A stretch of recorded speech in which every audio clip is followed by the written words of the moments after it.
Shri news మీ news. భార్య డిప్రెషన్లో ఉందని నమ్మించి కవల పిల్లలను విడగొట్టి పాపను తీసుకెళ్లి ఈ దంపతులకు బాధ మిగిల్చాడు ఓ ప్రబుద్ధుడు. నా బిడ్డ నాకు కావాలని ఎంత బ్రతిమిలాడినా ఇవ్వనని మొండికేసి వక్రబుద్ధిని చూపించాడు. దీంతో తమ బిడ్డను ఇప్పించండి అని వేడుకుంటున్నారు ఈ దంపతులు. మహబూబాబాద్ జిల్లా తొర్రూరు మండలం పెద్ద మంగ్యా తండాకు చెందిన జాటోత్ స్వరూప వీరన్న దంపతులు తొర్రూరులో ఉంటూ ఓ ప్రైవేటు ఉద్యోగం చేసుకుని జీవిస్తున్నారు.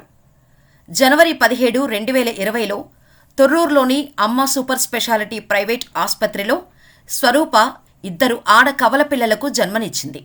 సూర్యాపేట జిల్లా తిరుమలగిరి మండలం వెలిశాల గ్రామం బోళ్ల తండాలోని తల్లిగారి ఇంటికి వెళ్ళింది.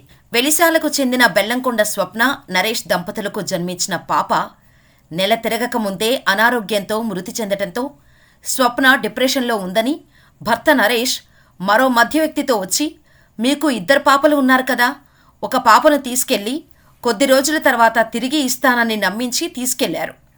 పాపను ఇవ్వమని వారిని కోరగా కరోనా, లాక్డౌన్ అని దాటేస్తూ 4 ఏళ్లు గడిపించాడు. పెద్ద మనుషులు చెప్పినా కూడా వింటంలేదని, తమ పాప తమకు కావాలని దంపతులు 4 సంవత్సరాల నుంచి తిరుగుతూనే ఉన్నారు. తిరుమలగిరి పోలీసులను, తొర్రూరు పోలీసులను కూడా ఆశ్రయించినా తమకు న్యాయం జరగటం లేదని మహబూబాబాద్ జిల్లా కేంద్రంలోని బాలరక్షణ భవన్లో ఫిర్యాదు చేశామని, ఇప్పటికైనా అధికారులు స్పందించి తమ పాపను తమకు ఇప్పించాలని పాప తల్లిదండ్రులు ఆవేదన వ్యక్తం చేశారు. మా భార్య స్వరూప, మాకు 2019లో మ్యారేజ్ అయింది సార్. 2020 జనవరి 17 మాకు ఐడెంటికల్ ట్విన్స్ 2 ఆడ కవల పిల్లలు జన్మించారు సార్.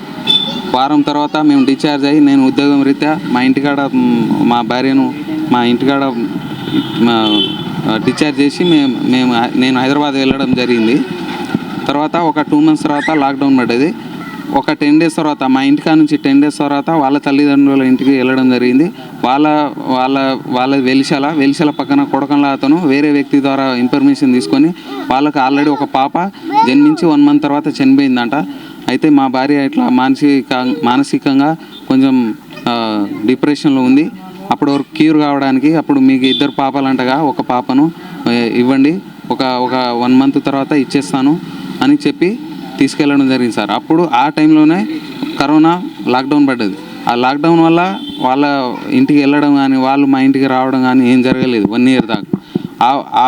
ఆ గ్యాప్లో మేము ఫోన్ చేసి అడగటం మొదలుపెట్టినాం, మా పాపను మాకు ఇచ్చేసిపో అంటే, ఇప్పుడు లాక్డౌన్ ఉంది, ఇప్పుడు కరోనా వస్తుంది కదా, మీకు ఇబ్బంది మాకు ఇబ్బంది అని అతను చెప్పి డాటా వేస్తూ వచ్చి తర్వాత ఒక 2 ఇయర్స్ తర్వాత ఫోన్ బ్లాక్లు పెట్టిండు. ఫోన్ బ్లాక్ పెట్టి వాళ్ళ ఇల్లులు చేంజ్ చేసి మిర్యాలగూడ, అరవపల్లి, సూర్యాపేట అని నేను ఇవాళ వస్తా, రేపు వస్తా, 1 మంత్ తర్వాత వస్తా అని వచ్చి 3 ఇయర్స్ చేసింది సార్. 3 ఇయర్స్ చేసి లాస్ట్ ఇయర్ నుంచి మేము పర్టికులర్గా అడ్రస్ తెలుసుకొని వాళ్ళ ఇంటికి వెళ్ళి పాపను చూసి మా పాపను మాకు ఇవ్వండి అని చెప్పేసరికి మేము దొరకబట్టి ఇవ్వండి అని అడిగినాం సార్. అయితే నేను ఇవ్వను, ఇప్పుడు మీరు డబ్బులు తీసుకోండి, నేను డబ్బులు ఇచ్చేస్తా, ఇన్ని రోజులు మా దగ్గర ఉంది పాప, మేమే చూసుకుంటాం అని చెప్పింది సార్. అది దానికి మేము ఒప్పుకోక మేము పోలీస్ అప్లికేషన్ ఇచ్చి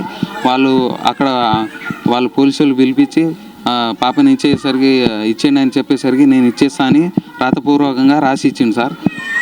అది కూడా మిస్ చేసి నేను ఇయ్యనని మళ్ళీ 2 డేస్ తర్వాత మాట మార్చి మాకు తిరుమలగిరి పోలీసు వాళ్ళు ఇక్కడ కాదు మీ లోకల్ ఏరియాలో పోయి పెట్టుకునేసరికి మేము తొర్రూరులో వచ్చి కూడా మేము అప్లికేషన్ మా లోకల్ ఏరియాలో కూడా అప్లికేషన్ ఇచ్చినాం. వాళ్ళు కూడా వాళ్ళని ఆయన బెల్లంకొండ నరేష్ పిలిచి అడిగేసరికి నేను ఇచ్చేసా అని కూడా చెప్పి 4 సంవత్సరాల నుంచి ఇట్నే దాటిస్తూ కరోనా ఉంది, ఇది ఉంది, మాకు హాస్పిటల్ అని దాటిచ్చి 4 సంవత్సరాలు చేసిండు. ఇక్కడ మేము ఫస్ట్ తొర్రూరు ఎస్ఐ నుండి మేము అక్కడ ఇయ్యనని చెప్తే మేము ఇక్కడ మహబాద్కి వచ్చినాం సార్. మహబాద్ వచ్చేసరికి ఇక్కడ పిటిషన్ ఇచ్చినాం. వాళ్ళది సొంత జిల్లా సూర్యాపేట కాబట్టి అక్కడ కూడా ఇక్కడ చైర్పర్సన్ అక్కడ కూడా ఒక లెటర్ ఇచ్చి పిటిషన్ ఇవ్వమంటే అక్కడ ఇచ్చినాం సార్. అయితే వాళ్ళు ఇక్కడ ట్రాన్స్ఫర్ చేస్తా అని చేయలేదు. వాళ్ళు అక్కడ 2 మంత్స్ నుంచి ఒక 5 టైమ్స్ మమ్మల్ని అక్కడ పిలిచిరు.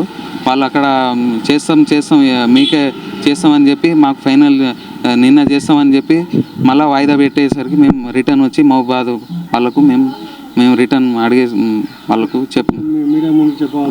చెప్పవలసి మాకు ఇక దయచేసి మీడియాకు ఆశ్రయించడం జరిగింది. మాకు దయచేసి మా పాప మాకు కావాలని మేము అధికారులను, పోలీస్ అధికారులను కానీ, గవర్నమెంట్ వాళ్ళకు కానీ, చైల్డ్ వెల్ఫేర్ వాళ్ళకు మేము వేడుకుంటాం సార్. దయచేసి మా పాప మాకు కావాలని కోరుకుంటున్నాం. జనవరిలో పాప పుట్టింది సార్. ఆ తర్వాత 1 మంత్ తర్వాత డిశ్చార్జ్ అయ్యి మా అమ్మ వాళ్ళ ఇంటికి వెళ్ళిపోయిన తర్వాత 1 మంత్ తర్వాత ఏమో ఒక అతను వచ్చింది సార్, నరేష్ బెల్లంకొండ నరేష్ తన పేరు. మా భార్యకి పాప చనిపోయింది, మా భార్యని కవర్ చేయడానికి, ఆమె ఆరోగ్యం బాగాలేదు, ఆమెను కవర్ చేయడానికి మీకు 2 కవల పిల్లలు పుట్టిరు కదా, ఒక పాపని మాకు ఇవ్వండి, మేము చూసుకుంటాము, మేము ఇక్కడే పక్క ఊరే కదా, మీరు వచ్చి అప్పుడప్పుడు చూసుకోవచ్చు, మీకు ఇబ్బంది అవుతుంది కదా ఇద్దరిని చూసుకోవడానికని మమ్మల్ని అందరి చెప్పి తీసుకెళ్ళింది సార్. తీసుకెళ్ళిన తర్వాత ఫోన్లు మాట్లాడుకుంటున్నాం చాలా రోజులకు. ఫోన్లు అలా జరిగినాయి సార్. కరోనా వచ్చింది. కరోనాలో మేము వీళ్ళ ఇంటికి మేము వాళ్ళ ఇంటికి ఇలా వచ్చిపోవడాలు బంద్ అయినాయి సార్. అయితే మళ్ళీ సంవత్సరం తర్వాత ఏమో మా ఫోన్ నెంబర్లు అన్నీ బ్లాక్లో పెట్టుకున్నాడు సార్. బ్లాక్లో పెట్టుకున్న తర్వాత మేము వేరే నెంబర్లతోటి ఫోన్ చేస్తే మేము మిర్యాలగూడలో ఉన్నామమ్మా, మా మేడంకి ట్రాన్స్ఫర్ అయితే మేము మిర్యాలగూడలోకి వచ్చేసినామని చెప్పిండు సార్. మళ్ళీ ఒక 1 year బ్యాక్ మాకు వాళ్ళు కనిపించారు, వాళ్ళ అడ్రస్ దొరికింది సార్. వాళ్ళు రూమ్ చేంజ్ చేసుకుంటా ఫ్యామిలీతోటి అటు ఇటు తిరుగుకుంటూ ఉన్నారు సార్. అయితే ఒక 1 year బ్యాక్ వాళ్ళు అక్కడ తిరుమలగిరిలో కనిపించారు సార్. వాళ్ళ ఫ్యామిలీతోటి కనిపిస్తే మా పాపను మాకు ఇచ్చేయమని మేము వెళ్ళినాం సార్. అయితే అతను గొడవకు దిగింది సార్, గొడవ పెట్టుకున్నాడు మాతోటి. అందుకే మేము పోలీస్ కంప్లైంట్ ఇచ్చినాం సార్ తిరుమలగిరిలో. వాళ్ళు తీసుకోలేదు. మీరు పెద్ద మనుషుల్లో చేసుకోండి అనేసి పెద్ద మనుషుల్లో పంపించేస్తే వాళ్ళు ఏం చెప్పలేదు సార్. నేను ఇయ్యననే అంటున్నాడు, డబ్బులు ఇచ్చేసా మీకు పాపని ఇయ్యని అంటున్నాడు సార్. అయితే మళ్ళీ ఎస్ఐ పిలిపించి ఇచ్చేసాని రాయమని అంటే రాసిండు సార్. అది పాపని నేను అప్పగిస్తాను, 2 రోజుల తర్వాత అప్పగిస్తా అని రాసింది సార్. మళ్ళీ తర్వాత ఏం మళ్ళీ అట్లనే వాళ్ళకి ఏం చెప్పినా ఏమో సార్, వాళ్ళు కంప్లైంట్ తీసుకోవట్లే, ఎఫ్ఐఆర్ చేయమన్నా చేయట్లే, ఏం స్పందించట్లేదు సార్. ఆ తర్వాత మేము మీ ఊర్లో పెట్టుకున్నామని ఎస్ఐ అనేసరికి మేము తొర్రూరు వచ్చి మళ్ళీ పోలీస్ స్టేషన్లో అక్కడ కంప్లైంట్ ఇచ్చినాం సార్.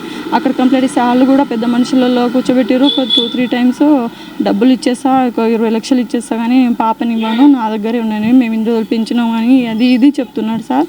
మా కవల పిల్లలు, మా పాప మాకు కావాలని మేము అంటున్నాం సార్. అయితే వాడు అస్సలు వినట్లేడు. అక్కడ పోలీస్ వాళ్ళు ఏమో సిడబ్ల్యూసీకి వెళ్ళమని చెప్తే మేము సిడబ్ల్యూసీకి వెళ్ళాం సార్. అక్కడ సూర్యాపేట సిడబ్ల్యూసీకి కూడా వెళ్ళాము. వాళ్ళేమో నిన్నేం చెప్పట్లేదు సార్, చాలాసార్లు పిలిపించారు, అట్లనే పంపించేస్తున్నారు సార్. మా పాప మాకు కావాలని కోరుకుంటున్నాం. ఇక్కడ మైబాద్ బాలరక్ష భవన్ కోఆర్డినేటర్.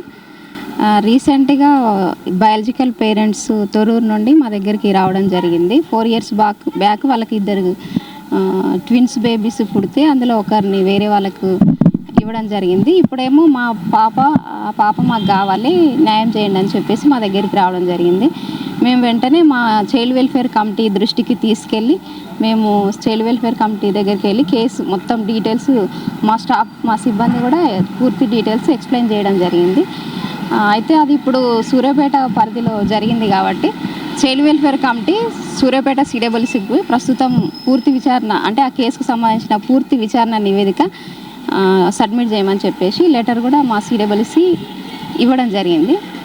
ఆ పూర్తి విచారణ నివేదిక వచ్చిన తర్వాతకు మా మైబాద్ సిడబ్ల్యూసీ తదుపరి నిర్ణయం తీసుకుంటుంది ఈ కేసు విషయంలో. శ్రీ న్యూస్